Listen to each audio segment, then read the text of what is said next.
waxay soo istaagtay inaan kala tagno waana iga fogaatay waxaana iga doorbiday xiriirkii dhammaa intaasoo dhan aan wada lahayn qof kale. qisadani waa dhab waxaana inoo soo diray wiil magaciisa inoogu sheegay Maxamed oo ku nool magaalada Hargeysa.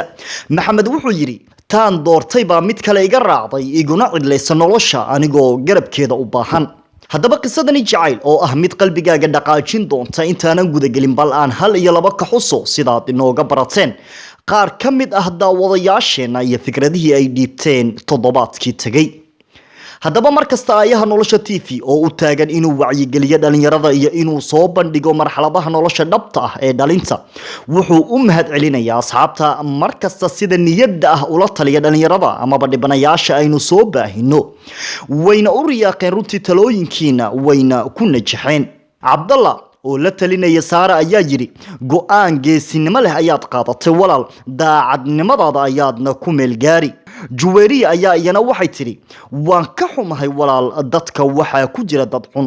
ducaysana wuxuu leeyahay jacayl kaliya ayaa ku dhaawacay ha u joojin ee noloshaada horay u wado. Ramla Cabdirisaaq ayaa iyana tiri aabbayo waan la ilmeeyay qisada kugu dhacday. Xamse Cadaani oo soo gabagabeeyayna wuxuu yiri waa gabar samir badan alle qalbiga ha ku dajiyo. haddaba caashaqu fudeed iyo fiirsiga indhaha iyo daymadu ku fidaaya haddaan sii ambaqaado qisadii jacayl ee Maxamed wuxuu yiri waxa xiriir jacayl oo bedelay nolosheeda ina dhex maray gabar taasoo aan u qaaday buu yiri jacayl xad dhaaf ah ma jirto buu yiri wax aan ku sifeeyo ama aan ku tilmaamo quruxda iyo dabeecadda uu Rabbi ku ilhaamay gabadhaas waana falaaraha ay ku soo jiidatay buu yiri qalbigayga. jacaylkeeda wuxuu igu dhashay buu yiri ilbiriqsi laakiin wuxuu noqday xasuus aanan hilmaami karin. haddaba muddo 2 sano ah ayaanu wada soconay buu yiri gabadhaas waxaan maalmo wacan wada qaadanaba mar qura ayay qalbiga iga jabisay waxayna iga doorbiday buu yiri ruux kale. tan iigu daran wuxuu yiri waa in aan ka samri la'ahay gabadhaas mana aqaana buu yiri waxaan sameeyo talooyinkiina ayaan u baahanahay buu leeyahay isagoo ka codsaday jacaylkiisa inay mar kale dib u midoobaan.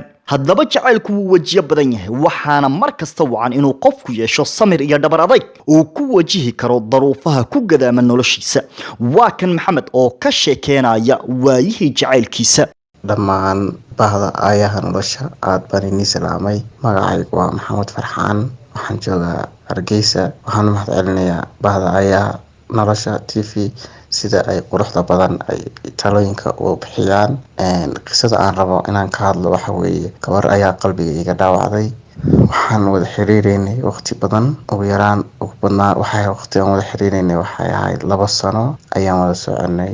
aad iyo aad baan u dareemayay jacaylkeeda wax ku saaqay waxyaha jirkayga markay iga tagtayna waxaan dareemay walwal dhibaato culays badan stress waxyaabo badan aan isla ku fikriyay nolol qurux badan aan sawirtay aan ilaaway wax aan sameeyana waan garan waayay si aan iyada uga samro. waan isku dayay dhowr jeer inaan qalbigeeda hanto balse waan ku guuleysan waayay. waxay soo istaagtay inaan kala tagno waana iga fogaatay waxaana iga doorbiday xiriirkii dhammaa intaasoo dhan aan wada lahayn qof kale ama meel kale ama inay iga tagto.